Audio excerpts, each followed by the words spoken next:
মাত্র ৪০ বছর আগেও চীন ছিল একটি দরিদ্র ও কৃষিনির্ভর দেশ, যেখানে মানুষ দিনের পর দিন বাঁচার জন্য লড়াই করত। অথচ আজ সেই চীনই বিশ্বের দ্বিতীয় বৃহত্তম অর্থনীতি। কিভাবে সম্ভব হলো এই অবিশ্বাস্য পরিবর্তন? কি এমন করলো তারা যা অন্য দেশগুলো পারেনি? আজকের ভিডিওতে আমরা জানব সেই গোপন রহস্য। চীন কিভাবে অল্প সময়ে এত ধনী হয়ে গেল, আর কিভাবে এক সাধারণ দেশ পরিণত হলো বিশ্ব অর্থনীতির অন্যতম শক্তিশালী খেলোয়াড়ে। আজকের চীন মানে আধুনিক প্রযুক্তি, বিশাল শিল্পশক্তি ও অর্থনৈতিক ক্ষমতার প্রতীক। কিন্তু মাত্র কয়েক দশক আগেও এই দেশটি ছিল সম্পূর্ণ ভিন্ন। দারিদ্র্য, রাজনৈতিক বিশৃঙ্খলা ও কৃষি নির্ভর সমাজ। এটি ছিল 1949 সালে চীনের বাস্তব চিত্র। 1949 সালে মাও সেতুং এর নেতৃত্বে চীনে কমিউনিস্ট পার্টির বিজয় ঘটে এবং পিপলস রিপাবলিক অব চায়না প্রতিষ্ঠিত হয়। কিন্তু স্বাধীনতার পর চীন ছিল সম্পূর্ণ কৃষি নির্ভর একটি দরিদ্র দেশ। শিল্প ছিল সীমিত, অবকাঠামো ভগ্ন, আর জনগণের বড় অংশই ছিল নিরক্ষর।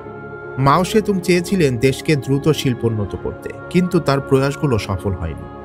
1958 সালে তিনি শুরু করেন গ্রেট লিপ ফরওয়ার্ড নামের একটি বিশাল কর্মসূচি, যার উদ্দেশ্য ছিল কয়েক বছরের মধ্যে চীনকে শিল্পশক্তিতে পরিণত করা, কৃষকদের কারখানায় রূপান্তর করা, সমবায় খামার গঠন।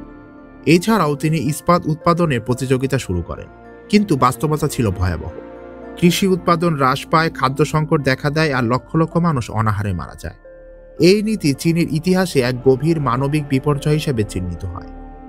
এরপর আসে কালচারাল রেভলিউশন 1966 থেকে 1976, যা মাওয়ের ছিল আরেকটি প্রচেষ্টা, যা চীনের সংস্কৃতি, শিক্ষা ও সমাজ ব্যবস্থাকে সম্পূর্ণরূপে বদলে দিতে চেয়েছিলেন। কিন্তু এই আন্দোলন দেশে চরম রাজনৈতিক অস্থিরতা সৃষ্টি করে। বহু বুদ্ধিজীবী, শিক্ষক, এমনকি সরকারি কর্মকর্তা পর্যন্ত নির্যাতনের শিকার হন। শিক্ষা ও উৎপাদন ব্যবস্থায় স্থবিরতা নেমে আসে। চীন তখনও বিশ্বের দরিদ্রতম দেশগুলোর একটি ছিল, যেখানে মানুষ জীবিকা নির্বাহে হিমশিম খেত। 1976 সালে মাও সেতুং এর মৃত্যুর পর চীন এক নতুন দিক খুঁজতে থাকে। আর তখনই ক্ষমতায় আসেন দেং জিয়াওপিং, যিনি বুঝতে পেরেছিলেন চীনের ভবিষ্যৎ উন্নয়নের জন্য শুধু আদর্শই কাজে দেবে না, তার সাথেও লাগবে বাস্তব অর্থনৈতিক সংস্কার।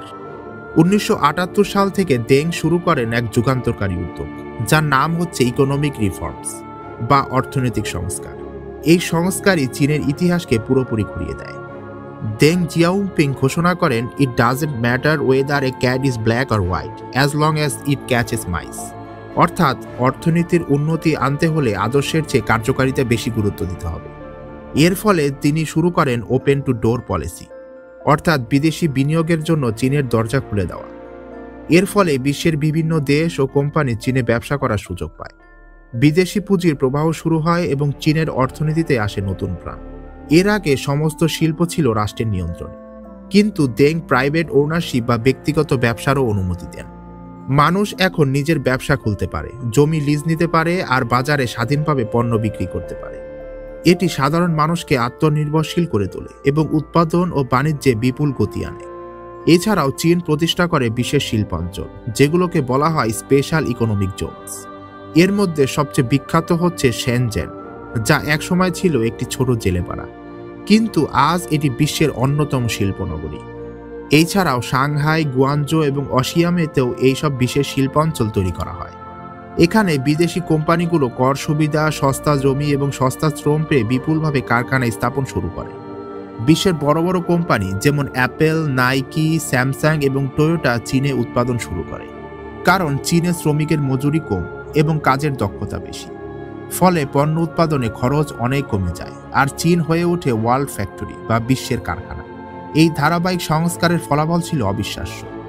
1980 সালের পর থেকে চীনের অর্থনীতি বছরে প্রায় 9 থেকে 10% হারে বৃদ্ধি পেতে থাকে। শতকোটি মানুষ দারিদ্র্য থেকে মুক্তি পায়।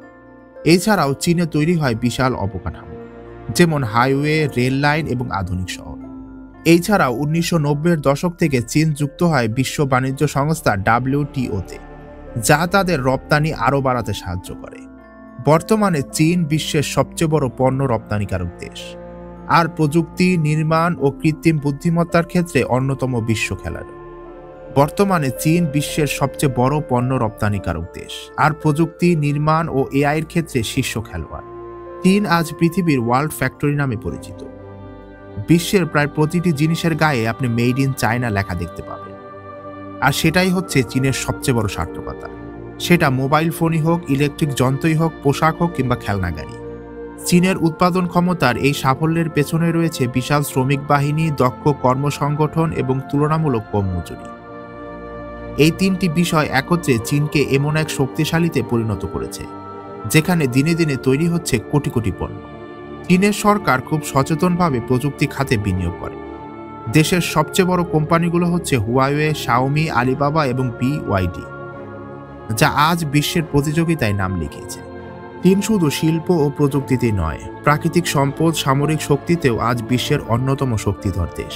দেশটির ভূমিতে প্রচুর পরিমাণে রেয়ার আর্থ এলিমেন্টস বা বিরল খনিজ উপাদান পাওয়া যায়, যা আধুনিক প্রযুক্তি তৈরিতে অত্যন্ত গুরুত্বপূর্ণ। বিশ্বের মোট রেয়ার উৎপাদনে প্রায় 70% সরবরাহ করে চীন, যার ফলে প্রযুক্তি ও শিল্প খাতে তাদের আধিপত্য অন্য সব দেশের তুলনায় অনেক বেশি। অন্যদিকে চীন সামরিক দিক থেকেও অবিশ্বাস্য উন্নত। বিশ্বের দ্বিতীয় সবচেয়ে বৃহত্তম সামরিক বাজেট তাদের, আর তারা দ্রুত এগিয়ে যাচ্ছে পিপলস লিবারেশন আর্মিতে। এছাড়াও চীনের কাছে রয়েছে fighter jet J-20, ballistic missile এবং বিশাল পরিমাণে সেনাবাহিনী। চীন আজ বিশ্বের অন্যতম অর্থনৈতিক শক্তি। দেশের মোট জিডিপি প্রায় $18 ট্রিলিয়ন, যা বিশ্ব অর্থনীতির প্রায় 17%। এই দেশের মাথাপিছু আয় গড়ে প্রায় $13,000, যা শহর অঞ্চলে আরও বেশি। একসময় কৃষি নির্ভর দরিদ্র দেশ হলেও আজ চীন বিশ্বের সবচেয়ে বড় রপ্তানিকারক দেশ। এই দেশ প্রতি বছর প্রায় $3.6 ট্রিলিয়ন পণ্য রপ্তানি করে, যার মধ্যে রয়েছে ইলেকট্রনিক্স, পোশাক, মেশিনারি এবং খেলনা। চীনে শিক্ষার হার অবিশ্বাস্য, প্রায় 97% এই দেশে শিক্ষার হার। তাই বলাই যায় চীন বন্ধ মানে পৃথিবীর কারখানা বন্ধ। উৎপাদন, প্রযুক্তি, বাণিজ্য ও কৌশলগত প্রভাব সব মিলিয়ে আজকের পৃথিবী চীন ছাড়া অচল। জীবান বাংলার আজকের এপিসোডটি আপনার কাছে ভালো লেগে থাকলে অবশ্যই এই চ্যানেলকে সাবস্ক্রাইব করে রাখুন। দেখা হচ্ছে নতুন ভিডিওতে।